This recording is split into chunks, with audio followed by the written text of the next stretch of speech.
Welcome everybody. You're here with the Teaching with Primary Sources Western Region Team, and we are here to walk you through the primary source analysis tool, looking at some interesting women's suffrage or a particular women's suffrage source from the Library of Congress.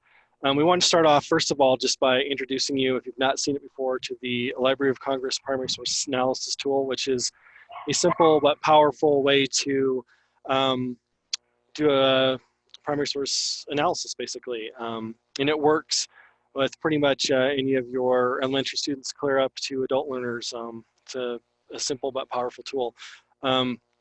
This can be accessed. You can just search Google for Library of Congress primary source analysis tool, or follow that link at the top there. You can see it, but it's pretty easy to find. It's on the teacher's page if you know how to navigate to that. So here it is. It's got 3 steps. It says the observe, reflect, and question. To start out, it's easy to do this in those 3 steps as you go through looking at a primary source, which we'll look at here in just a moment. But it also can be mixed up a little bit depending on your teaching needs. The observe really also can be seen as I see, or a look at any kind of primary source. A lot of times we'll introduce this with an image, but it can be used, as you can see, with any format, because the Library of Congress, as you know, has lots of different kinds of media that you can look at. You can see all sorts of different things there. This particular tool, if you're looking at it online, it'll actually will prompt you with questions here if someone needs help kind of going through this process, and those can be customized by the different formats. And so since here in a moment we're going to be looking at a print, we'll go ahead and do that, and as you see, it'll give you some different steps of prompts there. But the observe really is just going through and doing an inventory, as I like to put it. Just what do you see in that picture? A lot of times I like to use the thing, you get your pointing finger out, and then just what can you point at and observe. And is there any thoughts from my colleagues here who do this as much as I do, or way more? Any thoughts about that observe step? I do love it, Keith, because you can print this and share it. Kids can collaborate on it as a document. You can put it in a classroom as a hard copy if you want to do that, but it's very easy to work on digitally as well. And the kids can record their answers and do that in a team and print it. So it works in both a standard format in the classroom, but also as a digital tool too. Yep, thanks, Michelle. That's an important thing. And yeah, so it's just a very accessible tool. The second step there is reflect, and that's to make some inferences about what they're seeing and also connecting to their prior background knowledge. So you're taking those observations and then making connection to them. Something that's really hard, especially for adult learners, is jumping straight to this step because you think you may already know what the image is or the primary source is about. So it's really important to take that as a second step. Also, another way to look at this is I think, saying I think I know something about this primary source, and then making that claim that you can then use evidence to back up or other primary sources to back up. So that's the second step. Any thoughts from anybody else about their thoughts about how to use the second step of the primary source analysis tool? One of the questions we use a lot when people jump straight to reflect is, what makes you say that? What do you observe that makes you say whatever it is that you're reflecting, which sometimes helps clarify that, the difference between observe and reflect. Yeah, thanks, Sherry. That's a good way to look at that. Yeah. Anything else? And then the last and most powerful, I think, portion of this is the questioning thing. So using those observations to see things or hear things or make those general observations, and then making hypotheses or making connections to your prior background knowledge in the reflect stage. And then the question is what questions come up out of that? And that's the who, what, when, where, why, and other kinds of questions. But this allows for additional inquiry and connecting to other things in your learning. And it's a very powerful step that can lead to all sorts of stuff. And as you'll see right down here, it even gives you a little further investigation so you can start writing those things down. And I know that there's tons of ways to go. So any thoughts from my colleagues about how to use that or extensions for using that question portion? I think the questioning piece also leads us into a concept where we can really have a conversation around the so what, the meaning behind something.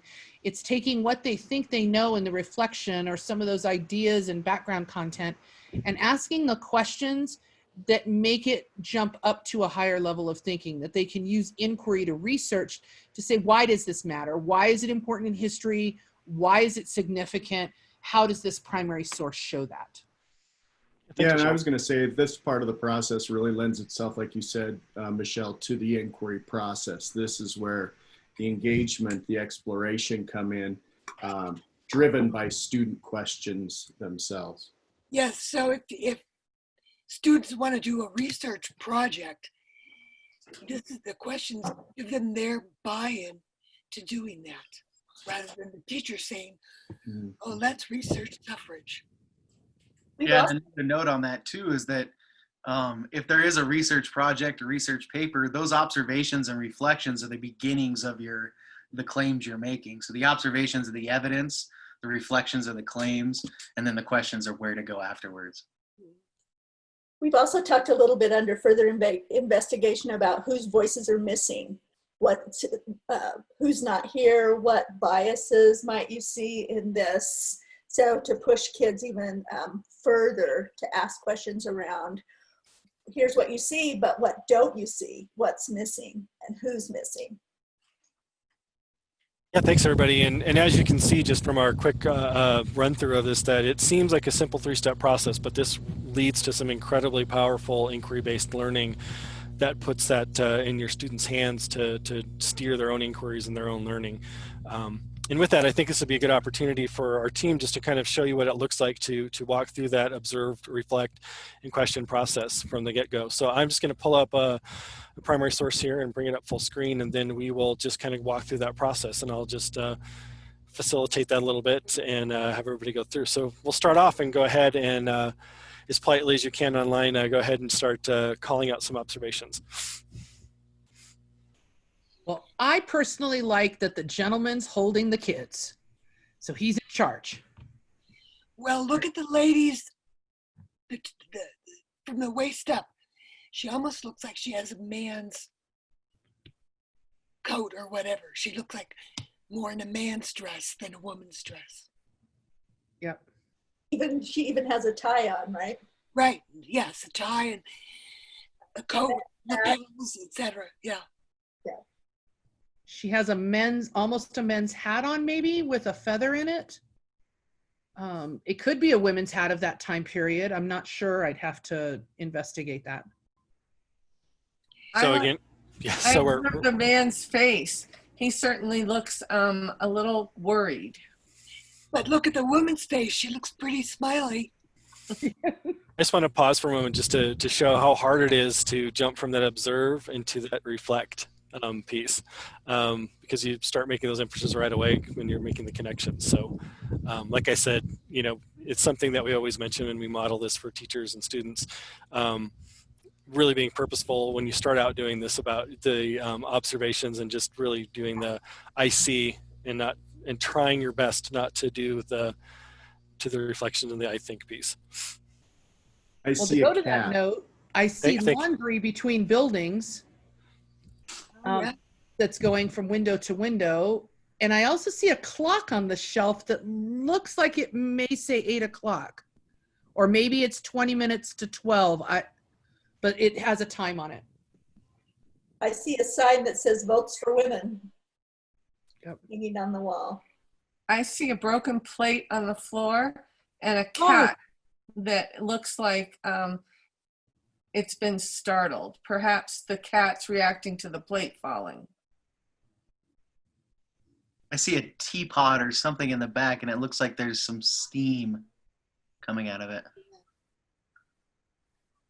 I see if there's a date of some kind here. It looks like January 21st, 1903, possibly. Is that what everybody else is seeing?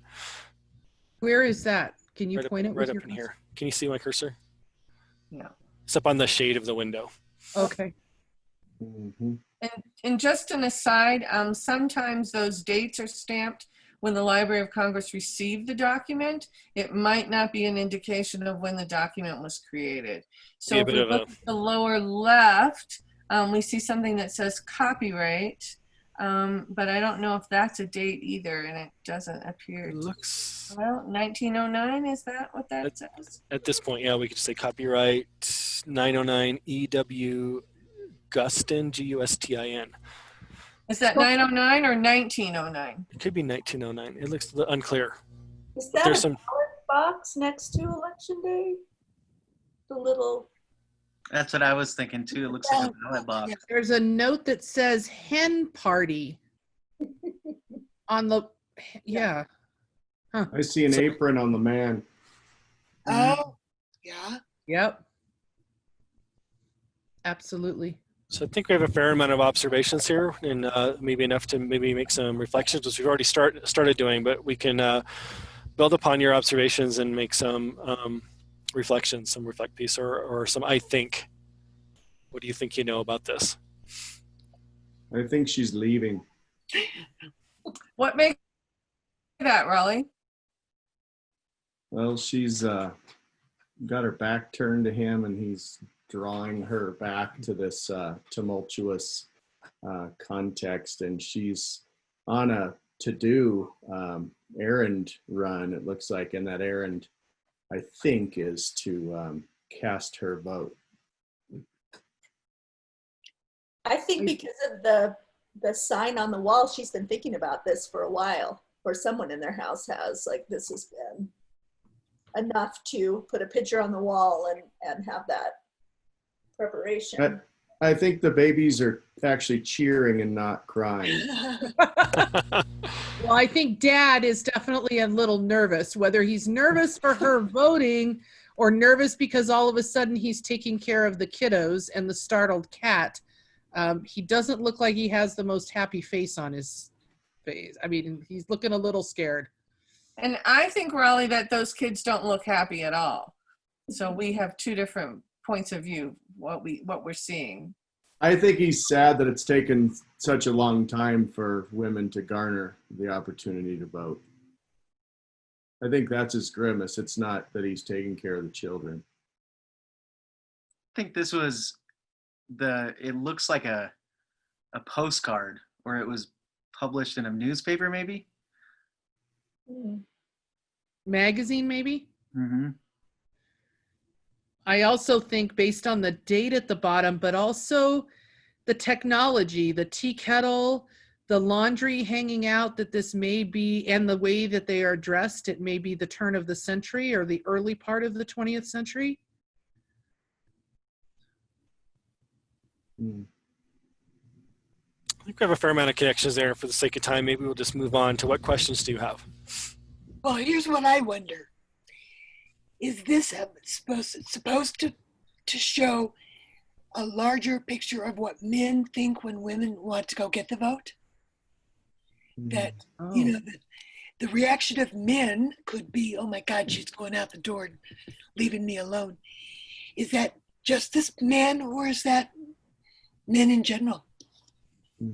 Yeah, so it kind of makes me wonder if this was anti-suffrage propaganda or pro-suffrage propaganda. Yeah, interesting. I went because of the year, right? 1909, this is before the amendment passed. So where is this taking place, or is this propaganda around, look what's going to happen to you guys if the women can vote, right? Well, and I find that the hen party, to go back to that, can be a little derogatory depending on how. I'd love to know exactly what that, because I can't read all of it. I'd love to know what that slip of paper actually says on it, and how that relates to this picture with the hen party. And that's a good point. So this is an image from the Library of Congress, if you hadn't figured it out. So, and from the Library of Congress, you actually can download a higher resolution version of this and get in there and see that text a little better. And I think it's important, though, too, that if there aren't things that you can read or see clearly, that those are great questions to, you know, for students to use for research. I also wonder, you know, who was the audience that this was produced for? What was the intention of the creator, and where was it published, and who would have seen it? I also sort of wonder what's in the left. That looks like there's text in the left top corner. I wonder what that says. Yeah, it appears that it's a piece that's missing from the image. Well, and I also wonder on this one, because I would like to go look this up, because I think in 1909, That was the establishment of this effort at a convention by Cat, and I can't quite remember it, but I think it was Carrie Chapman Cat that I had read about, and it was founded in New York. It was a convention of women. Yeah, but that's way earlier. That's like 1848, Seneca Falls. Well, except that the actual New York part, I think, was in 1909. So I wonder if that portion of it was established there. So I wonder if that has to do with this. I don't know. Here's that we have something we can research further. Yep, I was just going to say that. Thanks, Sherry. It's like that's something to write in the box and check into. Yes, and also there's more resources on both of those people in those events in the Library of Congress. So a nice avenue for further investigation. We could also look up what was the accepted attire for women at that time. What was the popular fashion, and see if this is her clothing is more of a message that they're sending in this kind of political cartoonish, or if that was really the fashion at the time.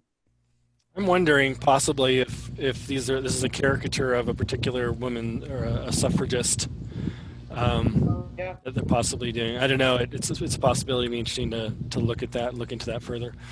And see if it's actually one of the women that we are familiar with in regards to suffrage, maybe? Yeah, see if they were actually taking a specific, as we know, if this is some sort of a political advertisement, they might have been trying to single out a particular player in the suffragist movement. Yeah. Do you think this would have anything to do with misinformation or disinformation? Oh. Yeah, which would be the nature of any propaganda, right? Yes.